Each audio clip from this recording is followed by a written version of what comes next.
আসসালামু আলাইকুম রহমতুল্লাহ। প্রিয় শিক্ষার্থী বন্ধুরা, মোরাল একাডেমিতে আপনাদেরকে স্বাগতম। ডেইলি ভোকাবুলারিতে আজকে আমরা যেটা শিখব সেটা হলো টেমপ্লেট। ইংরেজিতে টেমপ্লেট বলা হয়,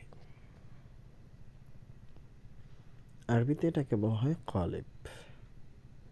আমি আবারও বলছি, আরবিতে এটাকে বলা হয় কালিব। এই কালিবটে ইংরেজিতে বলা হয় টেমপ্লেট।